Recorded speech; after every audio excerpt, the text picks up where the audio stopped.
Hello, everyone. As always, please get this warm up from Canvas and start working on it.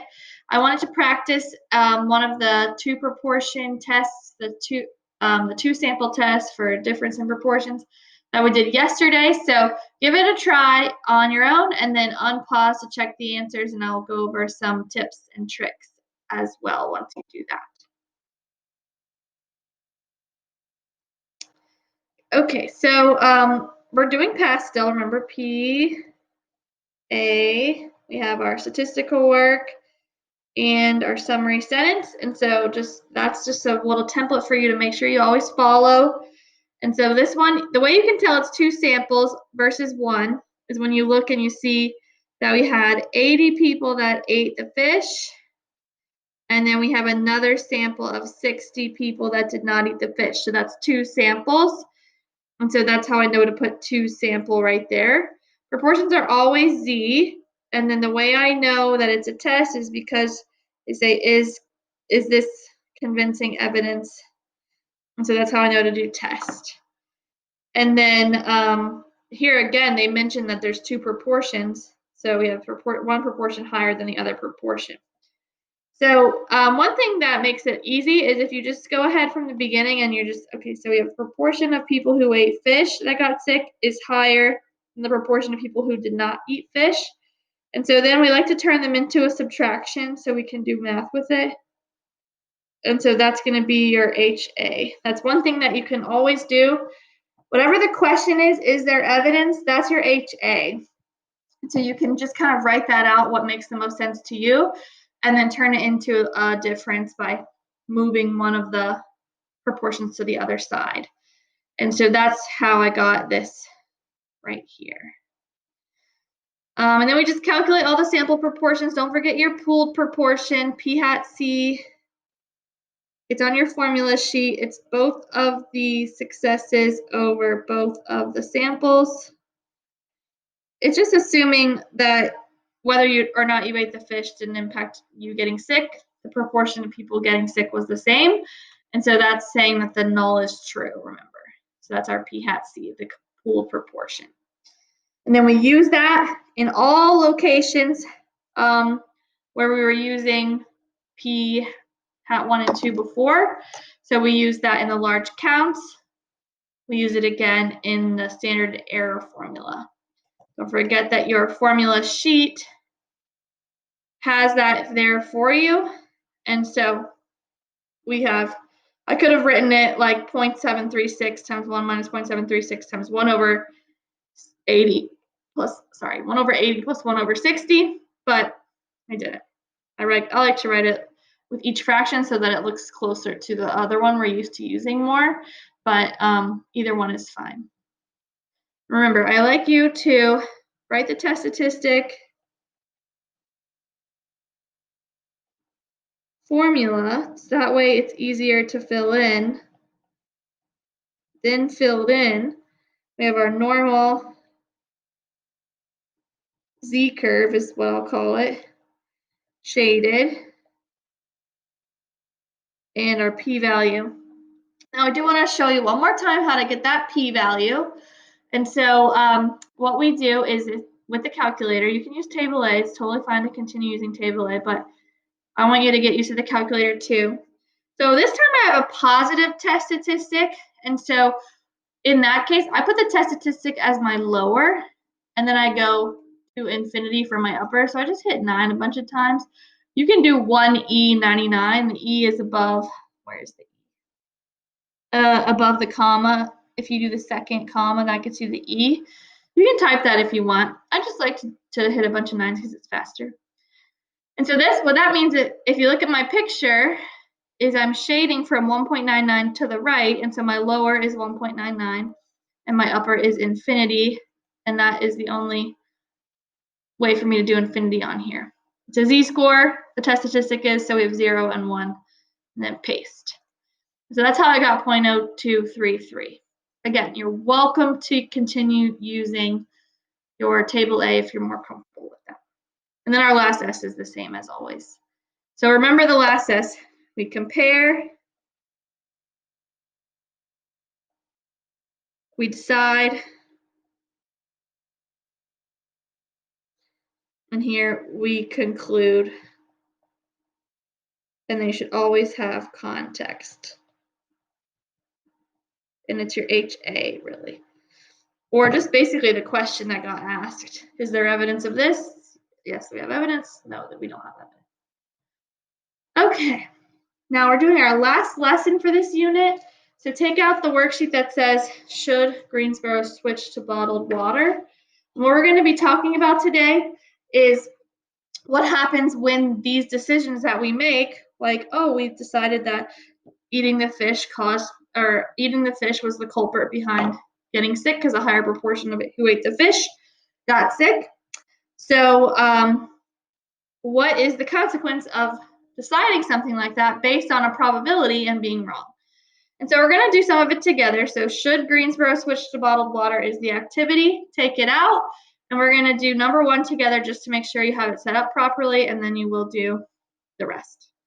So start off, we're reading this Duke Energy improperly disposed of chemicals, coal ash which leach into the groundwater. That's true. Now, but the next rest is made up. So if less than 5% of the water supply contains coal ash, then we're going to consider the water safe. And officials believe the water in Greensboro area may be unsafe. Yellow. Okay. So I think that's a really important thing to highlight because that tells us what are we testing now. And so they select samples of water from 200 locations in the Greensboro area and record whether or not coal ash was present. They got 8% of the sampled water. So remember, p hat equals 0.08 is what that means. And so then we have our 5% is like our barrier for safety. So that's what we're going to be using. Start off with HO and HA. Sometimes it's easier to start with the HA, like I've said before. If less than 5% of the water contains coal ash, then it's considered safe. Officials believe the water may be unsafe.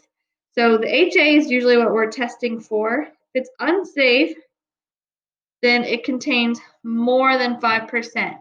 And then this next part might be a little counterintuitive, but we just want to stick to the, be consistent and stick to the way that we do it. And in a next level stats course, you can do it differently, but here our null is always the same as our alternative, but with an equal sign. There are certain tests that do inequalities in the null, but not at this level. So we're going to stay here. And what that means is here our alternative means the water is unsafe. I want this to be as simple as possible for you guys, so make sure you're not worrying about all the symbols. The alternative means the water is unsafe, so the proportion of coal ash is higher than 5%. The opposite of that is our null. The water is safe. So I just want you to think as simply as you can about what does a null and alternative actually mean. Remember, we're giving ourselves 2 options. Either this is true or that. And so that is how we want to put it. We want them to be opposites, basically, for this particular problem.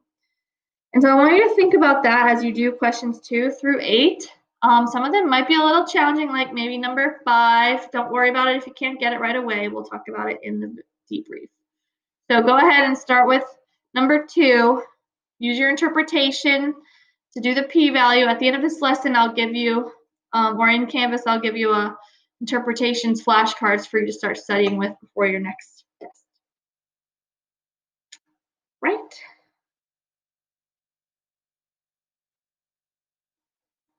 So let's talk about a couple of things that you guys might have discovered. I'm going to go ahead and show some of the answers. For number 2, we have our p-value interpretation. Just as a reminder, we want the null is true in context there. And then the probability of obtaining sample results. So we want that to be, don't forget the direction. I like to have this purely by chance. I don't always put it, but I think it does help explain what a p-value is. And then, of course, we have this p-value at the end. So that's just a review of previous things. There's nothing new there. Same thing with number 3. We're really just concluding. So if I have a p-value of 0.026 and an alpha of 0.05, that means I would reject the null, and I would say there is evidence to conclude the water is unsafe. If that's what we have decided based on our test, then I'm not drinking that water. So they're going to switch. No one will probably. If it comes out in the news, there is evidence that the water is unsafe, convincing evidence, then no, we're not going to be drinking it. We're going to switch to bottled water until they get it fixed. And so the question in number 4 is, well, we made that decision in number 3 based on a probability. So that probability is a chance occurrence. And there is a chance, a 2.6% chance that it did just occur by chance. And so maybe the water really is safe, and now we're using bottled water when we don't need to be. So it could be a waste of resources and bad for the environment. This has a name. So because all decisions are based on probability, there is always a chance that those decisions are wrong. It's called a type 1 error.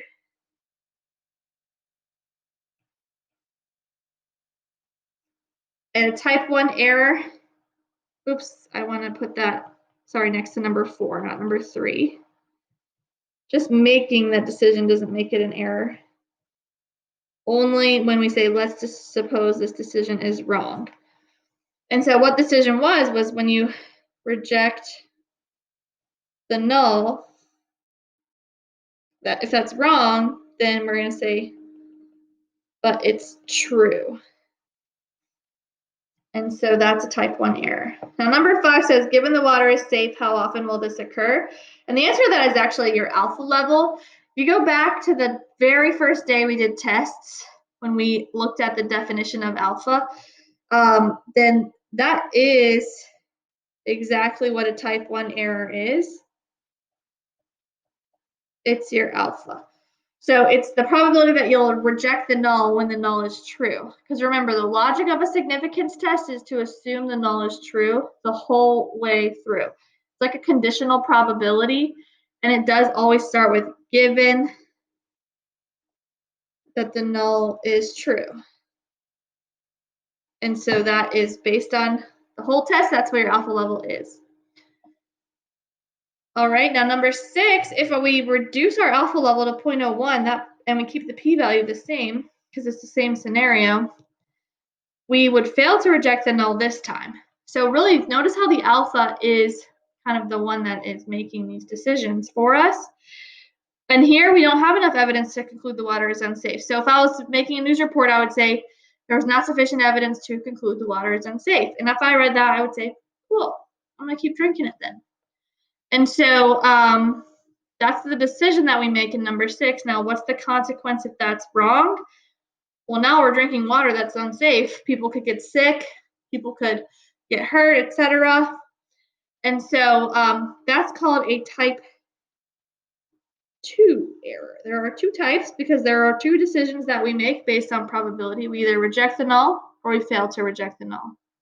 So if we rejected the null when the null was true, that's type 1. If we fail to reject, I like to put this in like this, fail to reject the null, but we're wrong, and that means we should have rejected it. So I'm going to say when it's false. And so that is your type 2 error.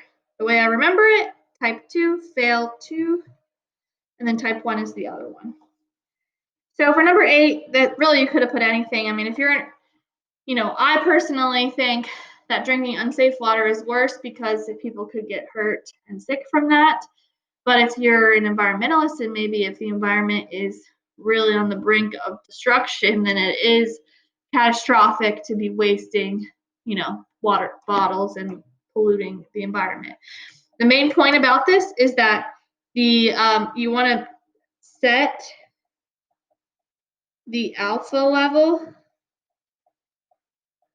based on the severity of the consequences.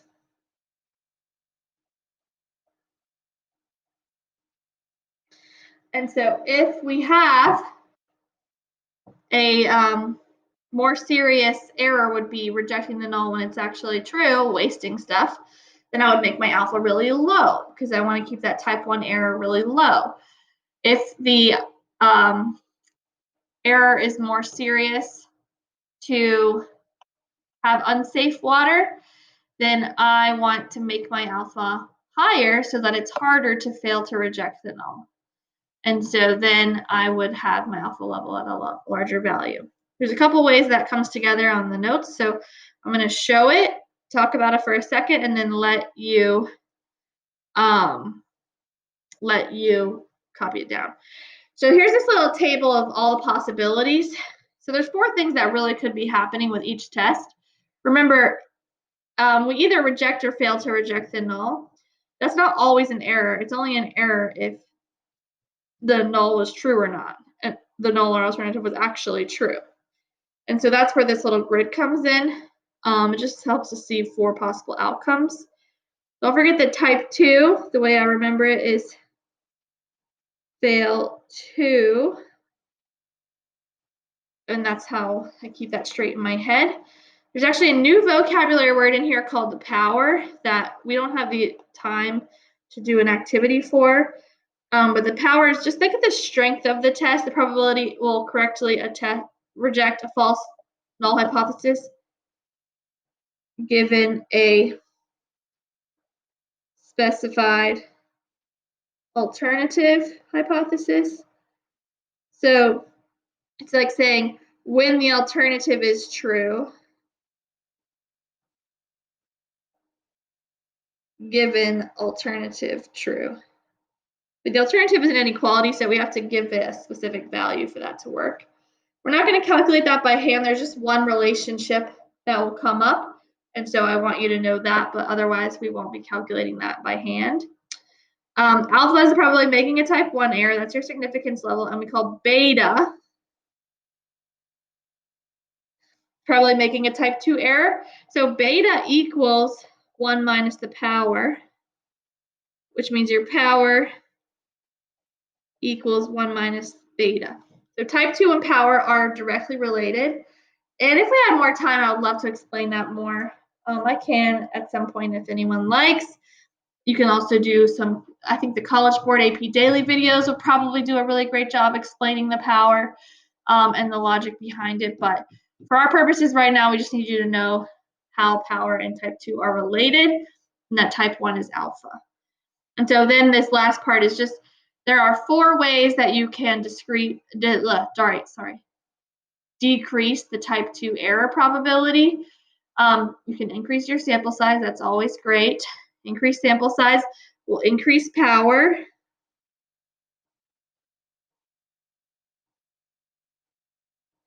You can increase your alpha. You can decrease the standard error, like the variability, which also involves increasing the sample size. Or you can have more evidence by having the true value of your alternative be further from the null. So if any of the above happens, then your type 2 error will decrease. And you can just kind of move all these things around. Little arrows are just supposed to help see the relationships. So go ahead and give the Check Your Understanding a try. Pause the video, try it out, unpause, and I'll briefly discuss some of the answers.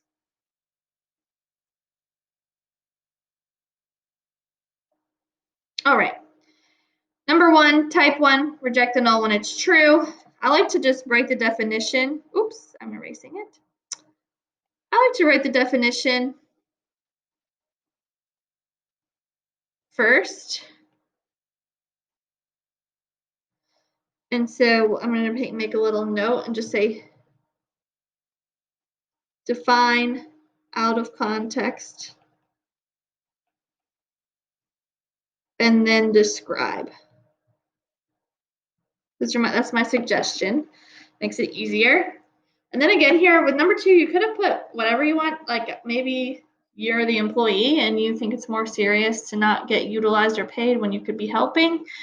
So it's up to you, but for me, I was thinking of the manager and it's more serious for him to make a change, think that it works, pay someone extra to stand there and then not actually be working and his customers are still getting upset. So I thought a type 1 error would be more severe, which means that because the probability of type 1 equals your alpha, If type 1 is more severe, then it's up to you to decrease that alpha and make it so it's harder to make a type 1 error. Interpreting the p-value, we should get used to that by now. And then remember, power equals 1 minus beta, or 1 minus the probability of a type 2 error.